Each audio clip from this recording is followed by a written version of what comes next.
الحمد للہ رب العالمین۔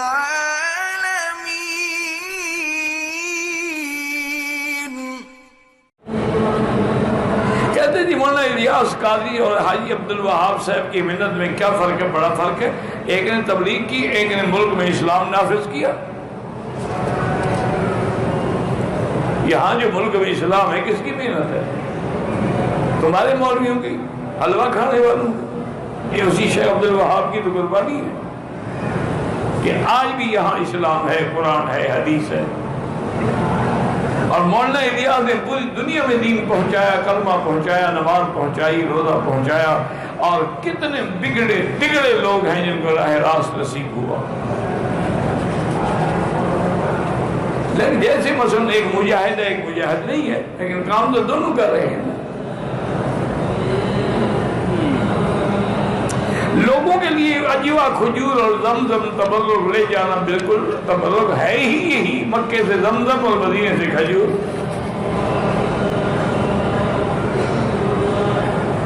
کاروبار کی وہ کون سی صورت ہے؟ مجھے کیا پتا وہ کون، جس میں یعنی آدمی نفع معین کر لے وہ سود ہو گیا کہ جی میں آپ کو 1 لاکھ دے رہا ہوں، میں 7,000 اس پر دوں گا، تو سود ہو گیا۔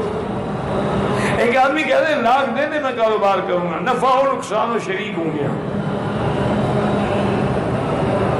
مرحوم کے لیے خیرات کر سکتے ہیں، کر سکتے ہیں، دیگیں بھی چڑھا سکتے ہیں، لیکن اپنے پیسے سے، لوگوں کے پیسے سے نہ ہو، اور دکھلاوا بھی نہ ہو۔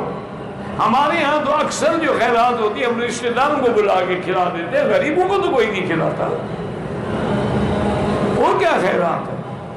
وہ تو نام و نمود ہے، نمائش ہے، دھیلے کا بھی فائدہ نہیں۔ جب ریا ہو گیا عمل برباد ہو گیا۔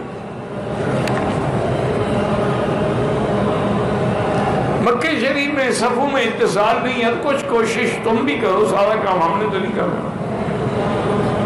کم سے کم تم جو قافلے میں 4-10 آدمی ہیں تم تو اتصال کرو، باقی نواز ہو جاتی ہے، اتصال ہو یا نہ ہو۔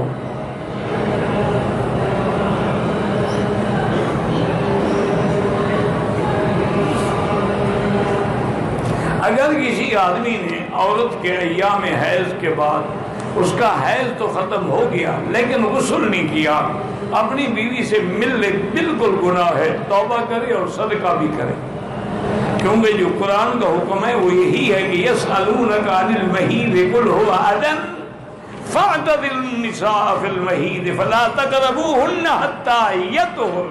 جب اچھی طرح غسل کر لے، پاک ہو جائے۔ یار ایسی کون سی مصیبت آ جاتی ہے؟ اس کو بس جاؤ غسل کر کے آ جاؤ، بس پانی بہانے میں 10 منٹ آپ کو تاخیر ہو جائے گی،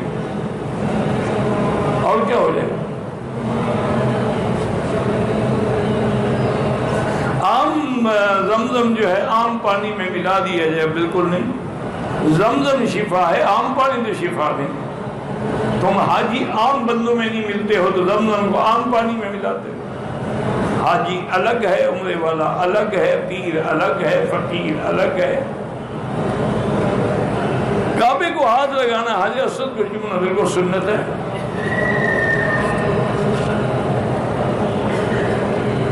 کہتے تھے کہ جسمانی کمزوری اور مردانہ کمزوری کا علاج قرآن میں ہے، بالکل ہے، کلوا واشربوا ولا تسرفوا، کھاؤ پیو لیکن اسراف نہ کرو۔ تو انشاءاللہ ساری، اور حدیث میں حضور کے پاس صحابہ نے کہا شقونا بالضعف الى رسول اللہ، ہم نے شکار کیا اس کا بڑی ویکنس ہے، فرمایا علیکم بالنصر، تیز تیز چلا کرو، یعنی جیسے جوگنگ کرتے ہیں، یہ تو ہمیں حضور نے حکم دیا، تو آپ چلا کریں، ورزش کیا۔ اچھا اسی طرح ایک حدیث مبارک حضور نے حضرت جبریل سے بھی کہا تھا کہ جبرائیل مجھے بڑی کمزوری آج کل محسوس ہو رہی ہے، فرمایا حضور تلبینہ کھایا کریں۔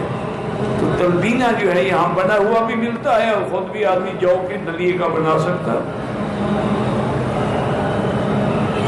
ولی کا معنی اللہ کا دوست، قلندر کا معنی ہوا ہے جو سر مڑا کے بیٹھ جائے۔ ولی قرآن میں ہے، قلندر تو قرآن میں نہیں ہے۔ اللہ ولی الذین آمنوا یخرجہم من الظلمات الی النور۔ المؤمنون والمؤمنات بعضهم اولیاء بعض، کلندر کا لفظ تو قرآن میں کہیں نہیں۔ وہ نہ ہوتا ہے جس کے بعد کچھ نہ ہو، ایک اصطلاح ہے۔ کلندر جز تو حرف لا الہ کچھ بھی نہیں رکھتا، یعنی کلندر ہوا ہے کہ اللہ کے کلمے کے علاوہ اس کے بعد کچھ نہیں۔